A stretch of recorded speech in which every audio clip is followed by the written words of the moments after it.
Hi everybody. My apologies for getting the time wrong. Darn. That's a bummer when that happens, isn't it?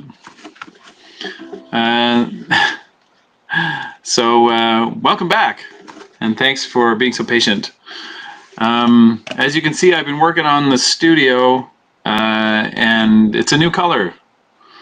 I was hoping to have it like totally finished by today, but you know, that's what you get for making plans. I don't know about you, but it took me about 35 years to understand what the expression "life was what happens while you're busy making plans." That expression, I remember hearing that when I was a kid and being like, I have no idea what that means. Now I know what it means. Only took 35 years or more. So anyway, thanks for rolling with the punches, and here we are, back together again. So thank you. I'm just going straight into our Uketropolis comments here, but also in the past when things have gone a little awry like this, we've had a really fun time just doing questions in the chat.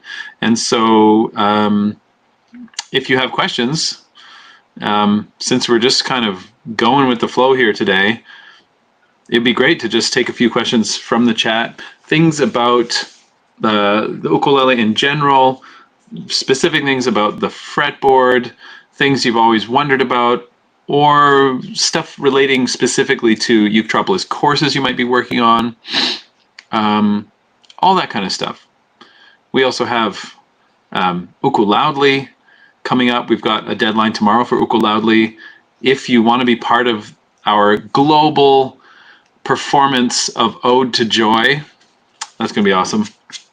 You still have 1 day to get your Uku-Loudly part learned and sent. So you can jump in. That's totally free to be part of that global ukulele orchestra. Maybe Sayara could put the link in the chat if you're not part of that yet. Let's see. I'm just going through some of the recent discussions here. This is the kind of work that I usually do before I log on to the live stream. But hey, I got the wrong time. I thought it was Jehui o'clock, which is later in the day. But of course, this one is Uketropolis Live is its own thing.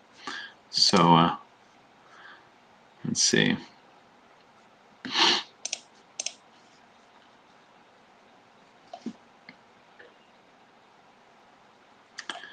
All right. Okay, we've had some questions, some good questions about Uku-Loudly recently, which is great. I'm just going to check if there's been any good conversations about the course Americana Ukulele, which is one that I've actually been following along with recently. Let me see.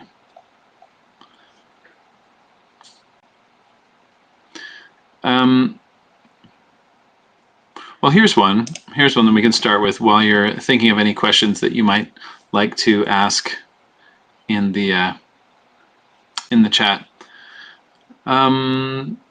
This one comes from Americana Ukulele, which is, again, one of our most popular courses on Uketropolis.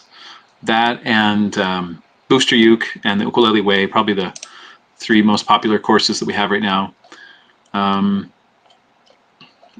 This whole course is about Americana styles. So like slide ukulele, clawhammer ukulele, imitating the banjo, imitating the mandolin, flat picking ukulele, so imitating the bluegrass guitar. And there's this piece here, Arkansas Traveler, which sounds like this.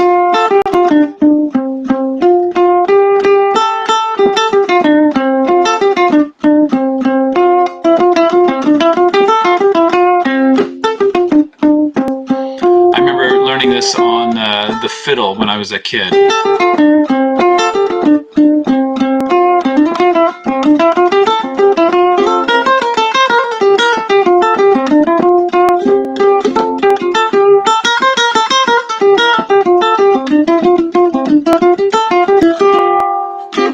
And it's a really bouncy kind of fiddle tune. Arkansas Traveler. And the question that came in from Trey was, do you have any pointers on strumming along with this? It seems kind of rough, he says, LOL. Strumming along with this really agile kind of fiddle tune melody, you know, how do you do it? Well, the one thing you want to imitate is the mandolin, right? So if you're familiar with bluegrass picking styles, I'm just trying to get my actual flat pick here. It sort of ran away from me. Here we go. It's the thing when you're trying to do a renovation. Nothing is where you put it. Ah, there we go. Got it. Okay, so we're imitating the mandolin.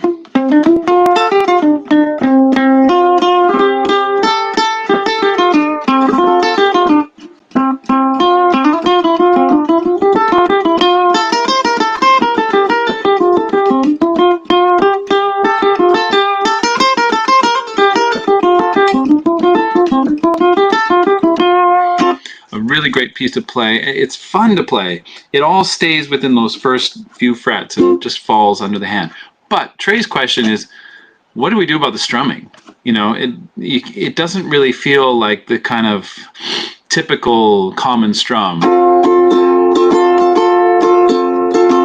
You know, doesn't fit the style at all. Down, down, up, up, down, down, down, up, up, down. You know, it's not Jamaica Farewell, you know, it's a totally different animal. And again, we take a cue from the mandolin. When the mandolin is accompanying, say, the fiddle, playing a melody like this, it usually does a very strong sort of weak beat strum. Boom, chuck, boom, chuck, boom, chuck, boom, chuck. So where is that beat? How do you explain to a person how to get that strum on the backbeat? 1 and 2 and 3 and 4 and, because the natural inclination when you're first starting to strum is you want to strum where you feel the beat. Da da da da dum bum bum bum ba da da da da da da da dum strum strum num strum num strum. That's very natural to want to do that. You want to strum where you're tapping your foot. That's just a natural thing to want to do, right? And in fact, it's the opposite thing to what this style demands.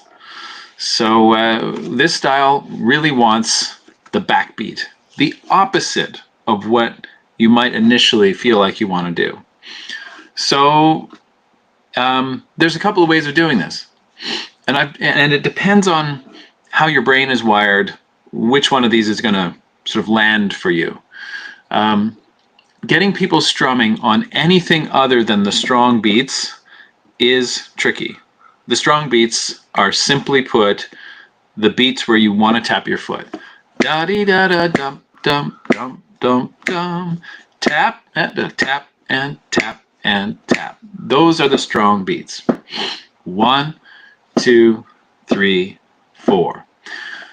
So how do we get people strumming in between those beats? Now, maybe this is something that you know very well already, but if you've ever tried to teach this to somebody, you know how counterintuitive it can be, right? So I use a couple of different approaches depending on the student and depending on what's working for them. One way to do this is like what I call the lawnmower strum.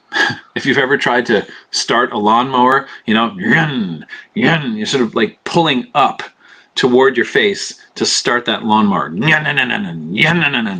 And so you can try strumming upwards.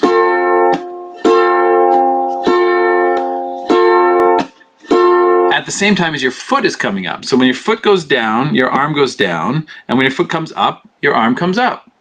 The only trick is you're only strumming on the way up, and that gives you ba-dee-dee-dee-dum dum dum dum da da da da da da da dum strum there. So that's what I call the lawnmower. You know, you're always strumming on the way up, and as long as you keep your hand going down and up in time with your foot, then you will get an offbeat or a backbeat strum. Okay, that might work. That might be a way to sort of help a person who's struggling to put the strum in between the strong beats. Sometimes that doesn't work. They still aren't getting it. Sometimes they'll flip around so that their strong beat is on the way up. It's like a beetle getting flipped on its back.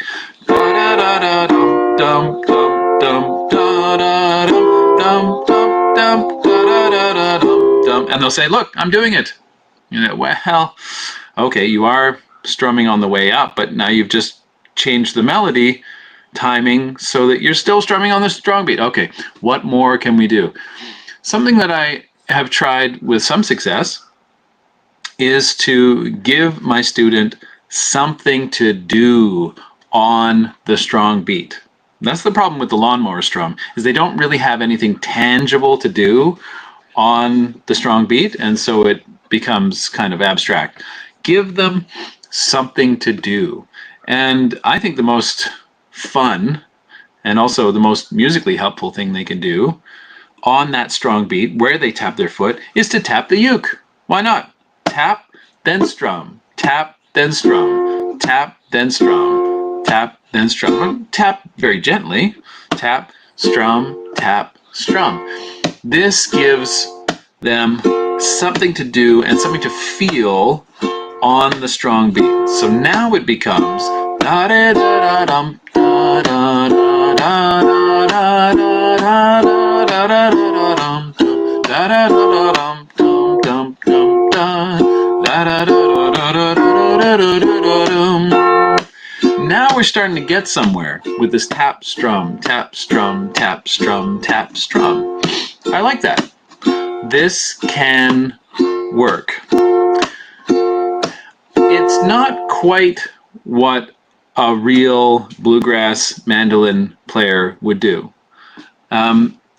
In some ways, you know, it's not even what a reggae player would do, because reggae is the other, you know, very well-known example of strumming, giving strong strums in between the main beats. When I was a kid and I was listening to Bob Marley, I thought he would be strumming up when he played his that reggae style. You know, I just imagined, because there was no YouTube and I was just listening to records mostly. I thought it would be one love, one heart. Let's get together and be all right. You know, like, I thought it would be all upstrokes because that kind of made sense. But then when I finally saw some footage, I noticed that they were still, he and his band members, they were still strumming downwards a lot of the time, even though they were on the weak beats.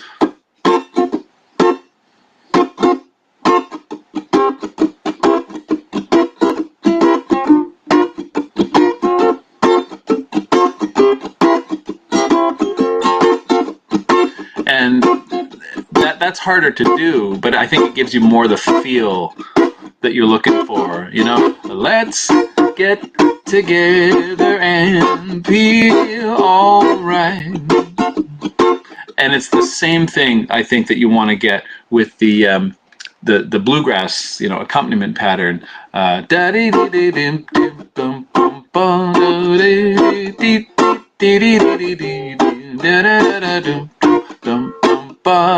It's still a downward motion on the backbeat accent, but that is, I find it, that's really, that's really hard to describe to somebody who's learning this for the first time. Even though it's true, it's hard to get them to go straight there. You have to have some kind of scaffolding to get there. And that's why this lawnmower strum, only strumming on the way up, and then the tap strum, at least that gets you the sound and you can get into the groove. And then later on, you can go back to subdividing with the down up strum, but just accenting on the in-between beats. This is much harder to describe. How do you describe to somebody that, well, you're going down and up and down and up, but on the first down, you're not accenting. Also on the next up, you're not accenting, but then on the third down, you do accent, but then you get softer, and then you go, like, just try to describe that in words.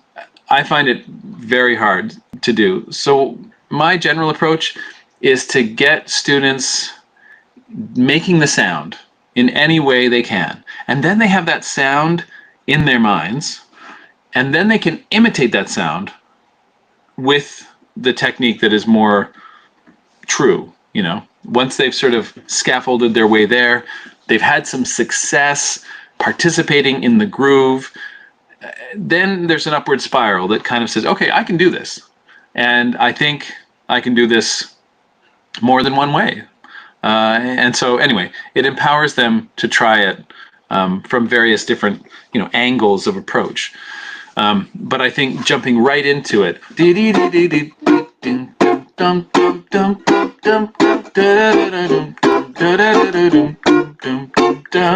and trying to get that nice tight groove right off the bat, which, by the way, is the same kind of groove that you get in a lot of swing and Western swing.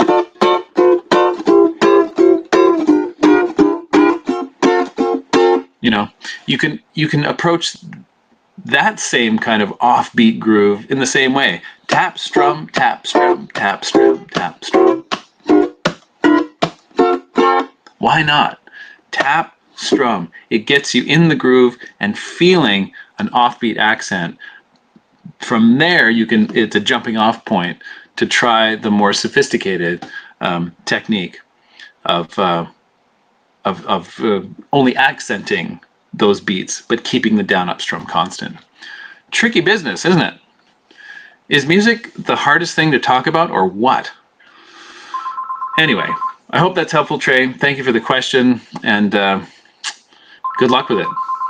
It's well worth your time, because that is it's just one of the nicest grooves once you get it. And as you saw, it's not just for fiddle tunes. It's not just for bluegrass. It's also for jazz. It's also for reggae. This offbeat accent is kind of the basis for a lot of the styles that we love to play. So, well worth the effort. Okay. Let's see.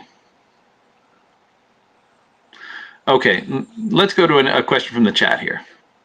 This one is, Sayara reposted this, so I'm not sure who asked it initially, but this is one about Here Comes the Rain Again, which is from my book, Duets for One. And the question is, are you palm muting? It sounds so good. First of all, thank you. And let me play a little bit of it if I can remember.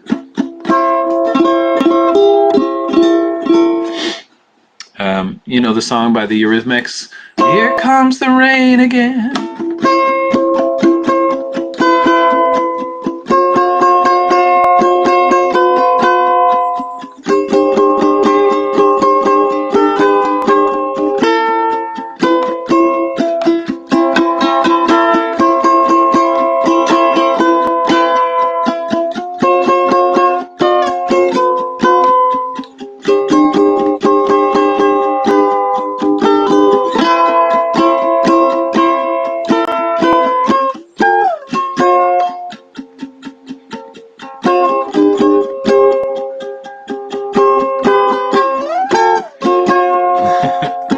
Tricky.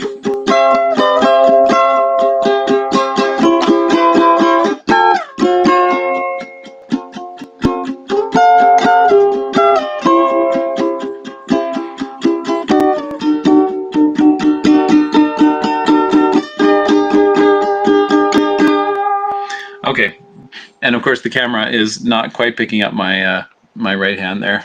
Sorry, I wasn't watching. So the question is, am I palm muting? And the answer is yes. That's the short answer. Do you want to hear the long answer? Okay, so the long answer is I am palm muting sort of. Yeah, so the long answer is I am 3/4 palm muting so that the string that has the melody note is not palm muted. So what does that do? It creates a duet between one string that is ringing out and 3 strings that are muted and have a different tone. That's the secret sauce in this arrangement. And it's why my hand looks really awkward when I'm playing this, because I'm positioning it so that only the second, third, and fourth strings are muted. But if I hit the A string, it should ring out. If I get it just right, we're talking that this is a game of millimeters, right? But if I can get the angle just right, second, third, and fourth strings will stay muted, but the first string will sing like this. There it is. Tricky to do.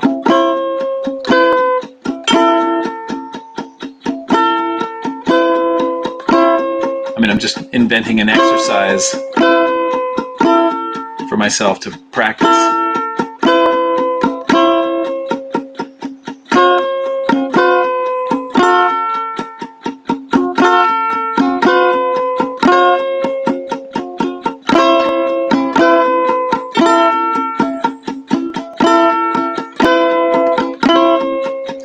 Now that takes a lot of focus. I'm not gonna lie. It's hard enough to palm mute all 4 strings, but if I just palm mute all 4 strings, I get that nice chunky sound, but I choke off the melody string, and that's kind of defeats the whole purpose. Then it's not a duet for one instrument, it's just somebody accompanying the soloist. You know, so if I play this, I want to walk in the open wind, but I mute all 4 strings, you get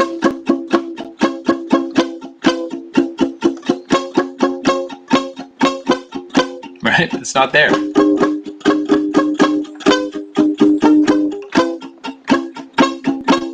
You can hear the melody trying to be heard. It's actually kind of it's kind of tragic, right? You hear this, you hear the intent of the melody, but it's just being completely suffocated by the full palm mute. So the 3/4 palm mute would be more like,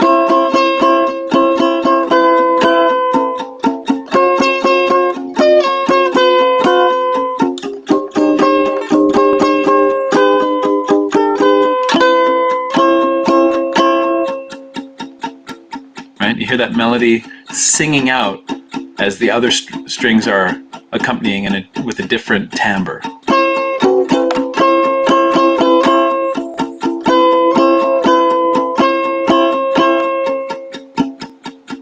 And you know you got it right when you can hear that melody note just die away naturally while the other strings chung chung chung chung chung chung.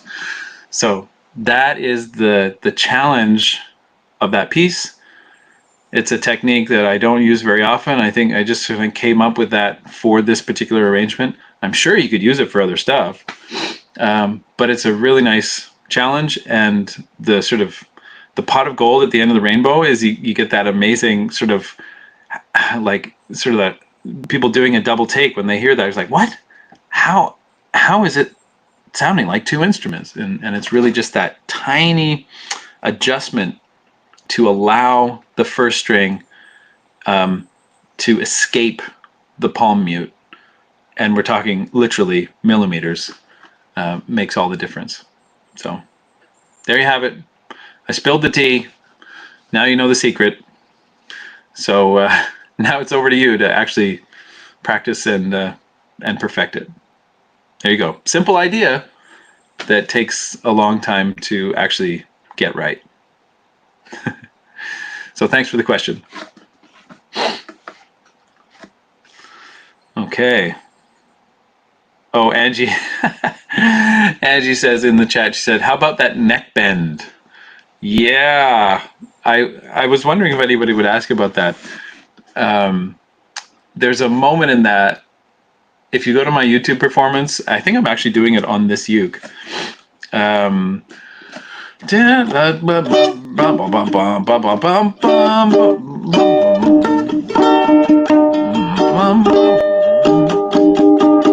What's the melody? Anyway, it gets to the G chord. And right there, I did this whammy thing, which I'm not going to do right now because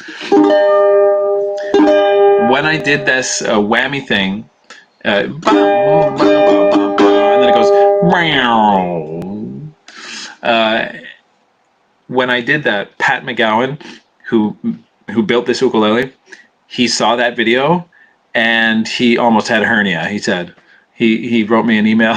It was like, are you nuts? You know, because what you're doing when you do this this sort of whammy bend is you press on the shoulders of the ukulele and you push toward your chest, and then at the same time you push the neck away from you, and it actually buckles the neck slightly so that the string gets a little bit looser, because it's actually bowing the entire instrument inward, and that creates the sort of this kind of effect. You know, it loosens the string just temporarily. And you know, if you're like, I don't know if this ukulele, I see a bolt there, but I'm not sure that it has a truss rod, you know, going up like a lot of electric guitars. A lot of guitars will have this reinforcement through the neck. So if you crank on it a little bit, it's not just the wood, it's also a piece of metal or something. But with most ukuleles, they don't have that reinforcement. So if you try that whammy bend and you push too hard, the ukulele would just fold in two. It'll just fold up like a switchblade, you know. So anyway, I don't do that very often, but it's a pretty fun technique. If like, it works great on guitar because you have the extra strength and you have so much more length, and so a tiny little change, you can really hear it. But on the ukulele, number one, you don't have the extra strength in the neck, and number two, since the scale is just so short, you really have to crank to hear the effect. And I like this ukulele too much to want to do that.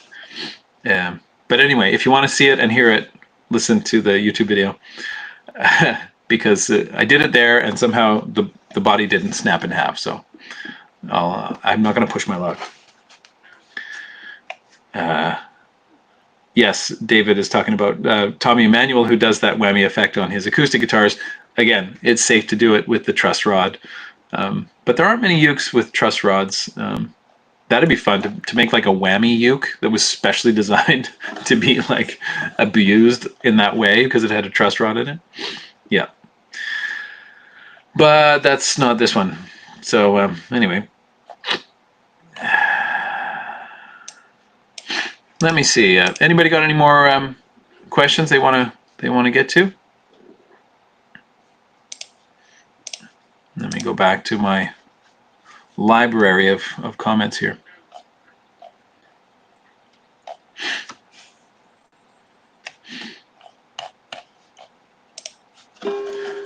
What about something from Booster Uke? This is one of my favorite courses to teach. Let's see.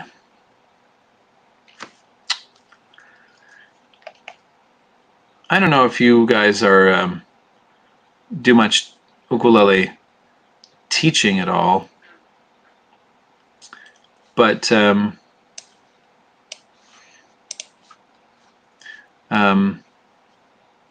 well, teaching chord twins is my favorite thing, and chord twins are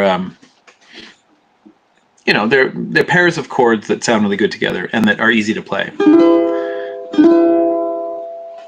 Let me. I'm not going to do the whole Booster Uke routine because I just thought of another thing that I want to get to. But it starts with this familiar position, which some of you will know as G6, some of you will know as E minor 7. Am I sort of in tune?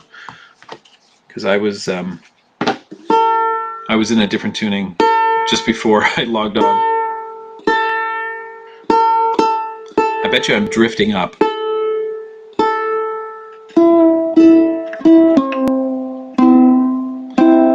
Do you ever notice that your ukulele strings have kind of a memory? They seem to sort of go back to where they were.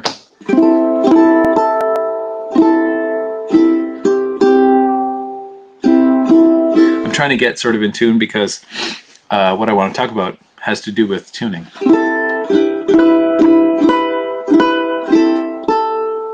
So here's something we can play together.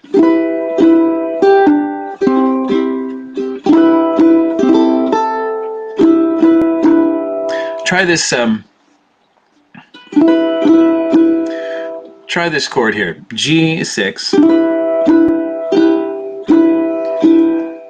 and just pull it back 1 fret toward the tuning pegs. Turns out this G6 or E minor 7 shape will get you all sorts of fun. Put it back to where it started. One of my favorite places to put it down on the neck is, I think it's the 10th fret.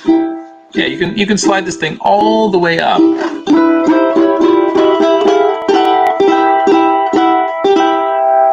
And it kind of sounds good on pretty much any fret.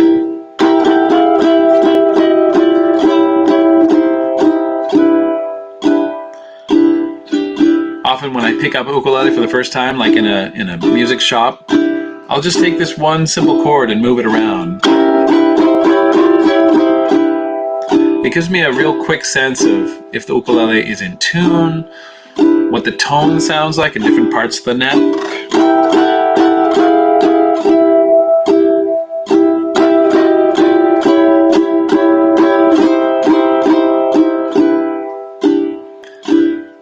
Some of those chords are kind of dissonant, but I sort of like them. This is sort of like an A7 on the 4th fret. And then a very strange chord leading down into the 2nd fret. You can waste a lot of time. It's not wasted time. You can spend a lot of time just moving these 2 fingers around on the 1st and the 3rd strings. And finding all sorts of wonderful and strange sounds. And you can do the same thing on the 2nd and 4th strings. You can start with a D7 that you probably know and love already, but you can do the same kind of thing. Down to the 1st fret, maybe to the 5th fret.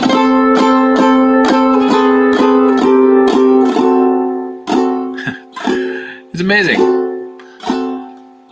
5th fret, 4th fret, 3rd fret.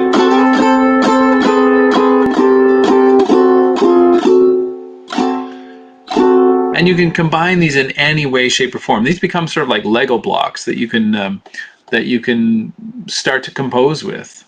I wrote a little G6 ditty for a YouTube tutorial that I did, and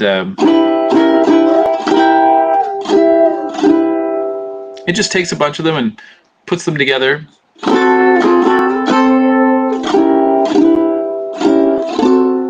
I love this kind of Lego approach. Maybe I could, here, let me write a new one right now. Instead of starting down there, I've already done that. Let me start, I don't know, on the 5th fret. That's a kind of a tricky place to start.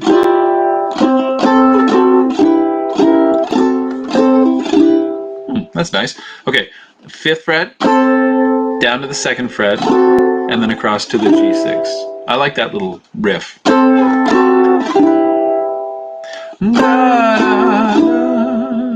And then that wants to go down.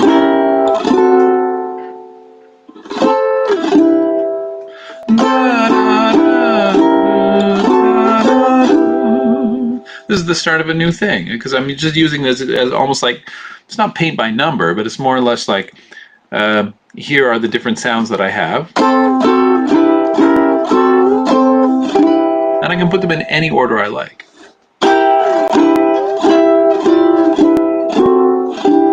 That's nice.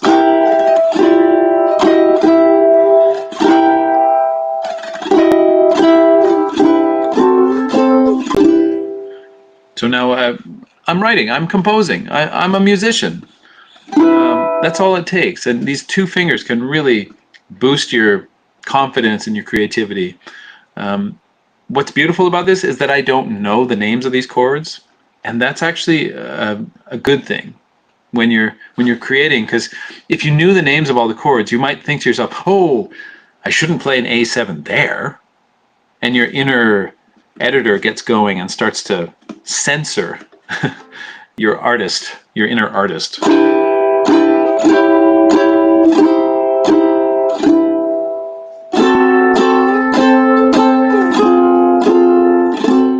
Wow.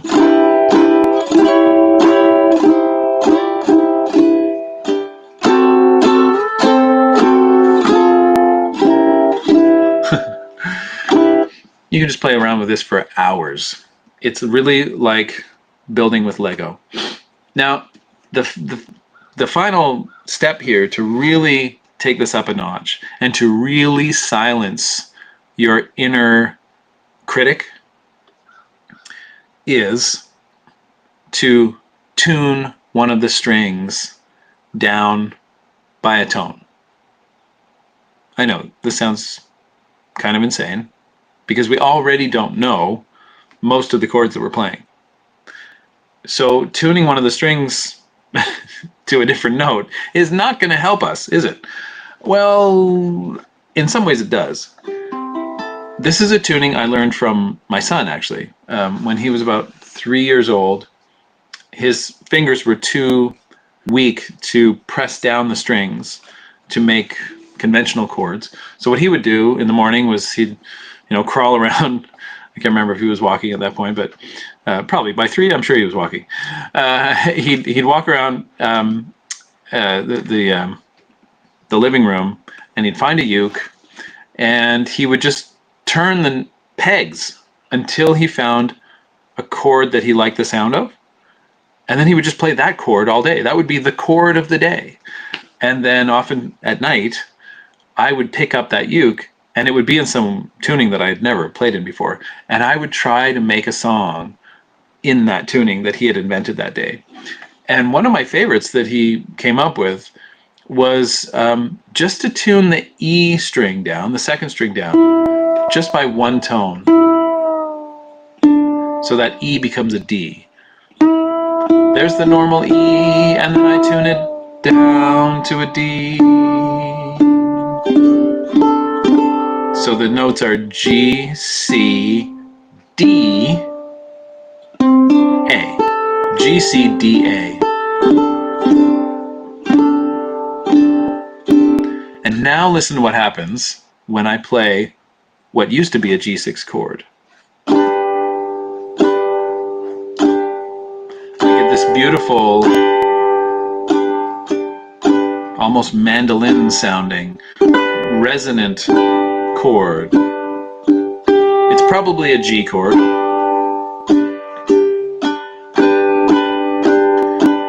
And as I usually do, I just start moving my fingers to other places.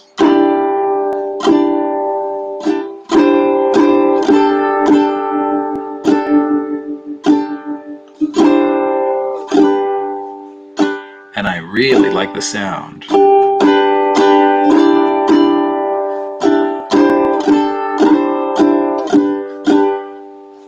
I keep coming back to this home chord.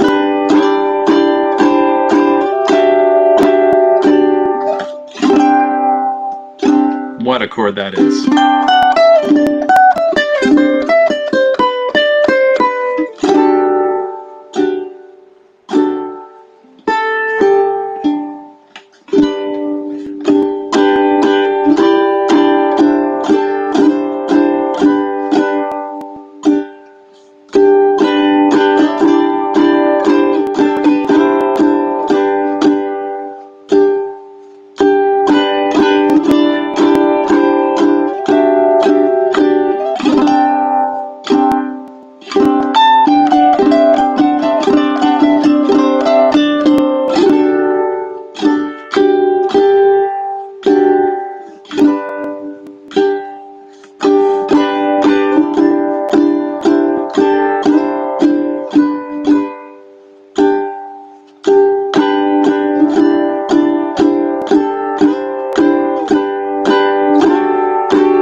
And I just lose myself.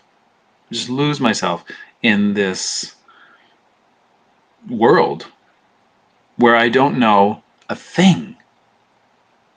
I don't know a thing. I don't know what chords I'm playing. I don't know what's going to happen when I move to a different place.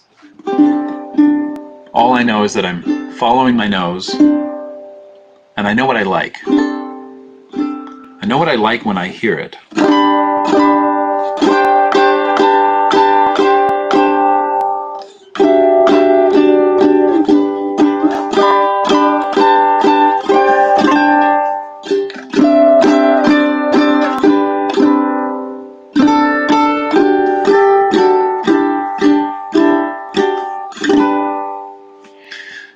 So, what I'm saying is, don't be afraid.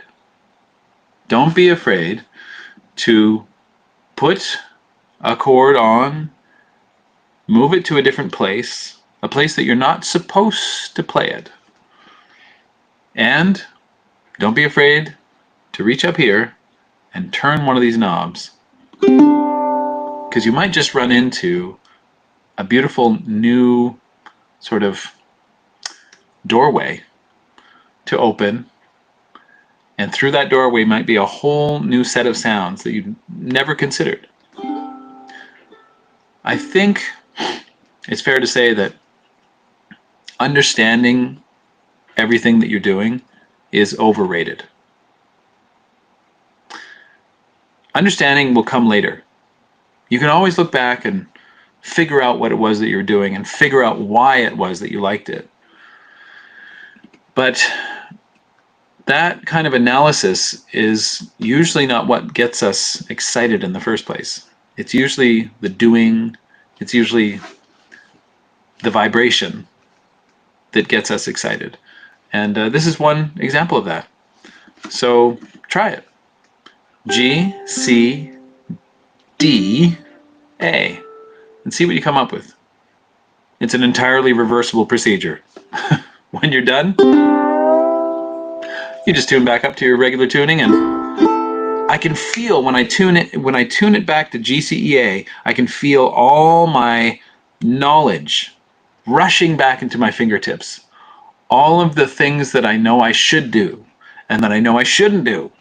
I can feel all that rushing back into my mind and back into my bloodstream. I literally, with that one turn of the knob, I feel like I've gone from a place of sort of freedom and possibility to a place of expectations. And both can be fine. I'm just saying what a difference one note can make. So, don't be afraid. Creativity is in our blood, and we all need it. And the ukulele is such a wonderful vehicle for that. So I leave that with you, and I hope that you can find some time in the next month until we're together again to have a quiet moment with your ukulele and play a chord that you've never played before. Play a chord that you've played 1,000 times in a new place, and keep the creative spark of your music alive. That's your homework. I hope you enjoy it. Thanks for joining me here today, and I'll see you down the road. Don't forget, uku loudly, people. Deadline is tomorrow. And also, JHUI folks, anybody who is in the JHUI Teacher Certification Program, we've got a big new update to the program that's rolling out over the course of this week. It means much more accessibility to all the content, regardless of what level you're at. And I'll be sending an update about that very soon. Lots of exciting things happening at Uketropolis. And thank you, everybody, for joining me here today. If you're coming to the Great Britain Ukulele Festival, I will see you there. Before we get back together on this live stream, before we're back together in the Blue Room, I will see those of you who are going to be at the Ukulele Festival of Great Britain. I'll see you in person. So lots to look forward to. Thanks, everybody. Thanks to Paul and to Angela and to Sayara for being here to help us out this morning. Bye, everybody. Keep on strumming. See you soon.